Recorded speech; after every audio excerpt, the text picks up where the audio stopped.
Hello friends, welcome back to my channel. আশা করি সবাই ভালো আছো, আমিও খুব ভালো আছি। আজকে একটা সিরিয়াস কিছু কথা নিয়ে আমি তোমাদের সঙ্গে আলোচনা করতে এসেছি। একটু চিন্তা করে দেখো আমি যে কথাগুলো বলছি সেটা ঠিক বলছি না ভুল বলছি। জাস্ট তোমাদের কমেন্টসের মাধ্যমে জানিও বা আম, যেভাবে হোক জানিও আমায়। হ্যাঁ, আমি অবশ্যই টিনাকে নিয়েই বলতে এসেছি। টিনাকে নিয়ে বলতে এসেছি এই অর্থে, আমার মনে প্রশ্ন জাগছে যে এমন কি ঘটনা ঘটলো যে ভিউয়ার্সরা, মানে টিনার ভিউয়ার্সরা, টিনার পক্ষের ভিউয়ার্সরা টিনার এগেনস্টে চলে যাচ্ছে। কি কি এমন ব্যাপার ঘটলো? আমরা কি এর মধ্যে কিছু দেখেছি? সে ভ্যালেন্টাইন্স ডে, সরস্বতী পুজো অনেক দিন আগে চলে গেছে, সেখানে আমাদের কিছু মানে দেখানো হয়েছিল যার সঙ্গে টিনা ঘুরতে গেছিলো, কিন্তু তাকে দেখানো হয়নি। কিন্তু আমরা সেটাকে ধারণা করে নিয়েছি সে ওই হয়তো সুদীপ্ত সরকারই হবে। নেক্সট বিয়ে বাড়ি গেছে, কি গেছে সঙ্গে দেখায়নি, কিন্তু সেখানেও আমরা আমাদের ধারণা বসিয়ে নিয়েছি যে সেই হয়তো এস সরকার হবে। আবার রিসেন্ট একটা বিয়ে বাড়ি গেছে যেটা কিনা ওর বন্ধুর বিয়ে বললো, সেখানেও আমরা ধারণা করে নিয়েছি যে আছে সঙ্গে হয়তো বা এস সরকার হবে। কিন্তু সবই কিন্তু আমাদের ধারণা, মানে আমাদের ইমাজিনেশন। আমরা কিন্তু দেখিনি বা টিনার মুখে শুনিও নি। তাহলে কেন আমরা কি থেকে এই ধারণাটা করে নিচ্ছি যে ও যাচ্ছে ওর সেই এস সরকারের সঙ্গে? যেহেতু ও বলছে না, সেহেতু আমরা আমাদের ধারণা বসিয়ে নেব। নেক্সট এই একটা পয়েন্ট। আর এর সঙ্গে বলা হচ্ছে যে সুদীপ্ত সরকার মোটেও ভালো ছেলে নয়। তা আমরা সুদীপ্ত সরকার সম্বন্ধে কি জানি যে তার থেকে ধারণা করে নেব যে সে ভালো ছেলে নয়? আর এখন ভালো ছেলে খারাপ ছেলে এই প্রসঙ্গটা আসছেই বা কেন? তার সঙ্গে রিলেশন এখনও পাবলিকলি অ্যানাউন্স হয়নি, মানে অ্যানাউন্স করে বলেনি দে আর ইন রিলেশনশিপ। সে বলেছে আমার ওকে পছন্দ, ও ওর সঙ্গে একটা চ্যাটিং করেছিল, কিন্তু কেউ পাবলিকলি বলেনি একসঙ্গে যে আমি এর সঙ্গে রিলেশনশিপে আছি। এগুলো কিন্তু সবই আমরা একটা জল্পনা কল্পনার মধ্য দিয়ে যাচ্ছি। তাহলে পরিষ্কার অ্যানাউন্সমেন্ট ছাড়া আমরা কিন্তু কারোর উপর কোনো অ্যালিগেশন লাগাতে পারি না। নেক্সট যে পয়েন্টটা খুব বেশি করে আসছে সেটা হচ্ছে টিনা কখনোই তার ছেলের কথা মুখে আনছে না, বা ছেলের প্রতি তার যে ব্যাকুলতা সেটা দেখাচ্ছে না। সর্বোপরি ছেলে এখন একটু অসুস্থ হয়ে পড়েছিল, আমরা দেখেছি একটা সিজন চেঞ্জের কারণে, ঠান্ডা লাগার কারণে, তারপর সম্ভবত পোলিও খাওয়ার একটা ব্যাপার ছিল। তা এই জায়গাগুলোয় বাচ্চারা একটুখানি অসুস্থ হয়ে পড়ে, শরীর ডিসব্যালেন্স হয়। তা সেই সময়ও টিনার কোনো এই ব্যাপারে বলা কাওয়া নেই, সে কিছু বলছে না। আবার সেই জায়গায় সে বিয়েবাড়িতে গিয়ে ভালো মন্দ খাচ্ছে। এইগুলোই হয়তো টিনার সাপোর্টারদের খুব গায়ে লাগছে, মানে লাগছে যে আমরা যাকে, তারা ভাবছে, তাদেরও দোষ নেই, তারা ভাবছে আমরা যাকে সাপোর্ট করছি সে এতটা নির্দয়, এতটা ইনহিউম্যান কী করে হতে পারে যে নিজের বাচ্চাকে কিছুতেই কোনো রকম তার বাচ্চার প্রতি যে একটা টান আছে সেটা সে কোনোভাবেই বলছে না, বা তার ভিডিও ভিউয়ার্সদের জানাচ্ছে না। মানে ভিউয়ার্সরা অনেক কিছু চায় তাদের যাদেরকে তারা ফলো করে তাদের থেকে, এটাও তাদের একটা দাবির মধ্যে পড়ে। এর থেকেই তাদের মনে একটা অসন্তোষ জন্মাচ্ছে টিনার বিরুদ্ধে, এটা কিন্তু বোঝা যাচ্ছে। কিন্তু দেখো, এই অসন্তোষ বা আমাদের চাহিদা, আমরাও তো ভিউয়ার্স, কন্ট্রোভার্সি ক্রিয়েটার হলে কী হবে, আমরাও ভিউয়ার্সদের পর্যায়েই পড়ি। ভিউয়ার্সরা শুধু দেখে আর কমেন্টস করে, আর আমরা দেখি আর আমরা ভিডিও বানাই, এই হলো তফাৎ দুজনের মধ্যে। কিন্তু আমরাও এখানে ভিউয়ার্স, আমাদেরও কোনো সেভাবে তার সাথে কোনো কন্ট্যাক্ট নেই। এখন অনেকে কন্ট্যাক্ট রাখে, সেটা আলাদা কথা, সে ভেতরের কন্ট্যাক্ট ভেতরেই থাক, ভিডিওতে আনার এখানে কোনো প্রয়োজন নেই। সে হতেই পারে মানুষ মানুষের সঙ্গে পরিচিত হবে, তার সঙ্গে সম্পর্ক জুড়বে, এটা হতেই পারে। কিন্তু যেটা আমি অন ক্যামেরা দেখাতে পারবো না, শুধু মৌখিকতার মাধ্যমে বলবো, সেটা করে লাভ নেই। সেই জন্য আমি সেই প্রসঙ্গে আসছিই না। ব্যাপারটা হচ্ছে যে টিনারও হয়তো, আমার মনে হয়, দেখো আমাকে কেউ বলেনি, এটা আমার ধারণা, ওরও হয়তো কিছু প্রতিবন্ধকতা আছে যার কারণে ও এইভাবে নিজেকে দেখাতে পারছে না। ও নিজেকে ভালো দেখাতে চাইছে, ও নিজেকে ঠিক আছি, আমি আমার সিচুয়েশনটা আমার মতো করে হ্যান্ডেল করছি, এইগুলো দেখাতে চাইছে। হ্যাঁ, এগুলোই কিছু দর্শক মেনে নিতে পারছে না, যে এমন কি আইন আছে যেখানে কিনা মা হয়ে ছেলের সঙ্গে দেখা করতে দিতে পারে না, এটা তাদের মনে আসছে। আইন বড় কঠিন জায়গা, কি হবে কি না হবে বা কি এখানে বাধা আছে সেটা কিন্তু আমরা জানি না। আর কেন করছে না, কি করছে না, আমার মনে হয় টিনা যদি আমার ভিডিও দেখে, ওর হয়তো ওর যে উপদেশটা আছে তার সঙ্গে কথা বলে এই ব্যাপারে অন্তত তার ভিউয়ার্সদের উদ্দেশ্যে কিছু বলা উচিত। কারণ ধৈর্য তারা অনেক ধরেছে, হয়তো সেই ধৈর্যটা আর রাখতে পারছে না। কিন্তু কিছু করার নেই, আমিও ভিউয়ার্সদের উদ্দেশ্যে বলছি, অন্তত এই মাসটা তাদের ওয়েট করা উচিত। অন্তত 28শে মার্চ যে ব্যাপারটা আমাদের ঘটবে, সেই দিনটা অর্থাৎ এই মাসটা একটু আমাদের ওয়েট করা উচিত। হয়তো এক একটা দিন, এক একটা সময়, এক একটা যে ওদের হাজিরা দেওয়ার টাইম, এইগুলো যত ওভারকাম করবে, একটার পর একটা চলে যাবে, ততই কিন্তু ক্রমশ ব্যাপারটা আমাদের সামনে পরিষ্কার হয়ে যাবে। কাজে এইটুকু ধৈর্য কিন্তু ধরতেই হবে। ছেলেকে পাওয়া, ছেলের কাছে রাখা, এই সমস্ত কিছুই কিন্তু একটা প্রসেসিংয়ের মধ্যে দিয়েই যাবে আমার মনে হয়। এটা আমার মনে হয়, কারণ দেখো, নিজের ছেলে, নিজের সন্তানকে সে মানুষ করেছে ৩টে বছর ধরে। এত তাড়াতাড়ি হয়তো বা সে ভুলে যাওয়ার মতো অবস্থায় নেই। তারও কষ্ট হয়, কিন্তু সে হয়তো কিছু আ প্রবলেমে আছে, যার জন্য সে জিনিসটা ভিডিওতে আনতে পারছে না। বা এটাও হতে পারে সে নিজের মানসিক পরিস্থিতিটা তার প্রতিপক্ষকে জানাতেও চাইছে না, যাতে তারা জিনিসটা খুব লাইটলি নেয়। যাই হোক, যেটাই হোক, সেটা হলো আইনের কারণেই হচ্ছে, যেগুলো কিনা আমরা জানতে বুঝতে পারছি না। দেখো, ও তো পারতই, এই যে ব্যাপারগুলো ঘটছে ওর এগেইনস্টেই তো সব কমেন্টস ওর কমেন্টস বক্সে ভরে যাচ্ছে। তাহলে কি এতে ওর কোনো লাভ হচ্ছে? লাভ হচ্ছে না কিন্তু। ওর বিপক্ষে কমেন্টস আসছে, ওকে অনেকে আনসাবস্ক্রাইব করে দেবে বলছে বা করে দিয়েছে। তাহলে এতে তো ওর লসই হচ্ছে। তাহলে ও একজন ব্লগার হিসেবে ও কি ওর লসটা চাইবে? তাহলে কখন মানুষ নিজের লসটা মেনে নেয় বা নিজের এগেনস্টে? একবার আমার মনে আছে যে টিনা একটা কমিউনিটি পোস্ট দিয়েছিল, বলেছিল, দেখো তোমরা আমাকে যত ইচ্ছে গালাগালি দাও, না হলে ওরা আমার ছেলেটার উপর প্রতিশোধ নেবে। একটা কমিউনিটি পোস্ট কিন্তু ও বেশ কিছুদিন আগে দিয়েছিল। বলেছিল, এবার তোমরা আমাকে গালাগালি দিতে আবার শুরু করো, আমাকে ভালো ভালো বলো না, তাহলে ওরা আমার ছেলেটাকে শান্তি দেবে, আমার ছেলেটাকে ভালো রাখবে। মনে করে দেখবে এই কথাটা। তাহলে কেন তখন তো ও ছেলেকে নিয়ে বলেছিল, তাহলে আজকে কেন কিছু বলছে না?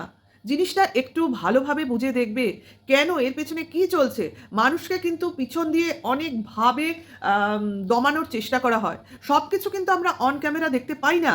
কাজেই মানুষকে শুধুমাত্র ভিডিওয়ে, শুধুমাত্র সাজাগোজা, তার খাওয়া দাওয়া, তার মুখের হাসি, তার মা সাজিয়ে দেওয়া, এইটুকুতে দেখেই তাকে কিন্তু বিচার করে নিও না। কারণ এর পেছনে অনেক কিছুর মারপেট চলছে। ভালোও হতে পারে, খারাপও হতে পারে। আমি বলছি না সবটা খারাপ বা সবটাই ভালো। কিছু তো চলছে। কারণ তখন এই কিন্তু তোমরা যদি খুব ভালো করে মনে করে দেখবে, এই ধরনের কিন্তু একটা পোস্ট ও করেছিল ওর কমিউনিটিতে।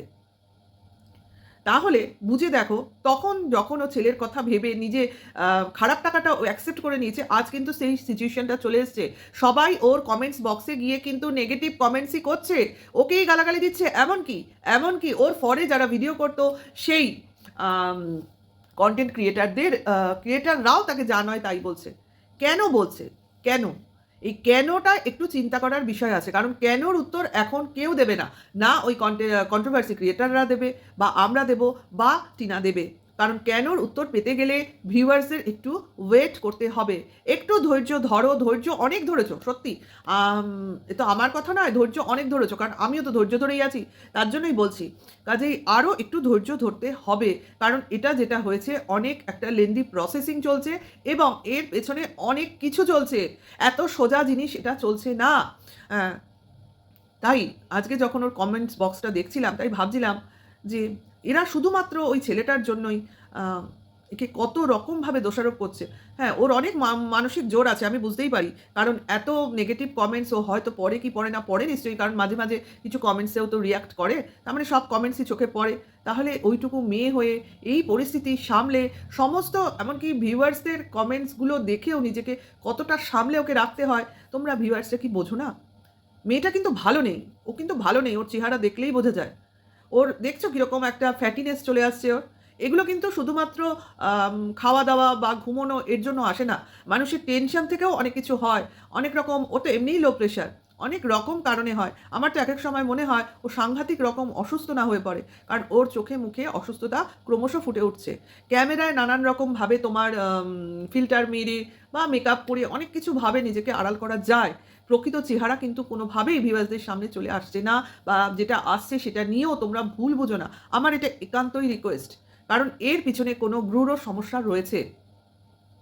যাই হোক, আজকের ভিডিওতে তো দেখলে যে ওর দাদা বৌদি বাপের বাড়ি গেল, ওর এক বৌদি যেভাবে ওর সঙ্গে থাকে, ওর সঙ্গে সময় কাটায়, ওর সময়টা ভালোভাবে যায়, মানসিক অবস্থাটা একটা লোকজনের মধ্যেখানে থাকলে ভুলে থাকা যায়, আনন্দে থাকা যায়। যাই হোক, তার জন্য ও একা একা ফিল করছে এবং সবসময় নিজেকে মার সঙ্গে রাখতে চেষ্টা করছে, দেখছো ওর মা বাবা ওর সঙ্গে এক ঘরে ঘুমোবার জন্য এসছে, কেন? ওকে একা কিন্তু রাখছে না। আমার মনেই হচ্ছে ওর শরীরটা কোনোভাবেই ভালো নেই, কিন্তু ভিডিও তো দিতে হবে, রোজগার তো মানুষকে অবশ্য করেই করতে হবে, এটাই কিন্তু ব্যাপার। কাজেই একজন মা যখন সন্তানকে ছেড়ে আসে বা দূরে থাকে, তারও ভেতরে কিন্তু কিছু হয়, কিছু হয়। কারণ এখনই এত বড় সিদ্ধান্ত আম, টিনার বিরুদ্ধে নেবার সময় আসেনি। আরও কিছুটা দিন আমাদের দেখা উচিত এবং ধৈর্য ধরে একটা মেয়ে হিসেবে ওর পাশে থাকা উচিত।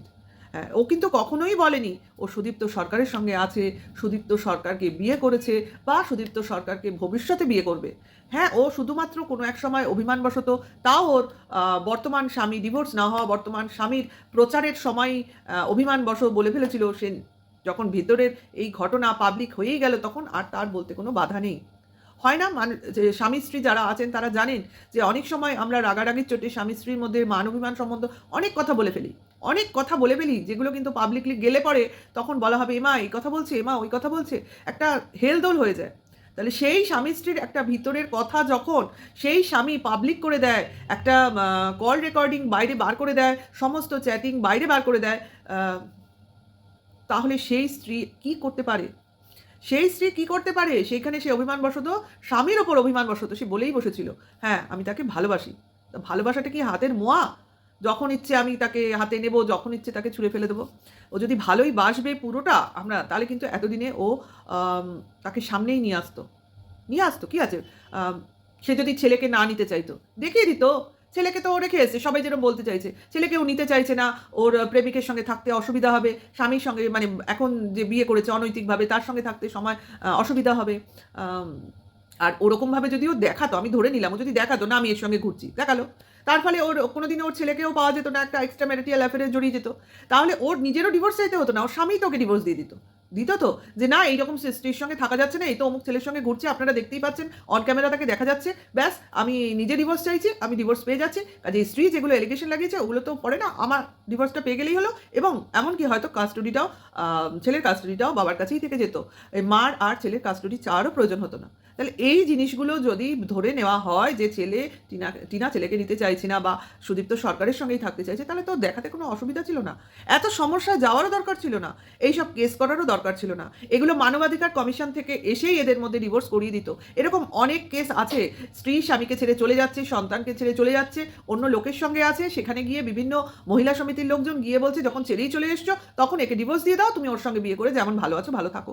এগুলো তো গ্রামে গঞ্জে সমস্ত জায়গায় আমরা বিভিন্ন নিউজ চ্যানেলে দেখতে পাই, এগুলো তো করতেই পারতো, সহজে ডিভোর্স হয়ে যেত, এত লড়াই, এত কেস, এত পয়সা খরচ হতোই না।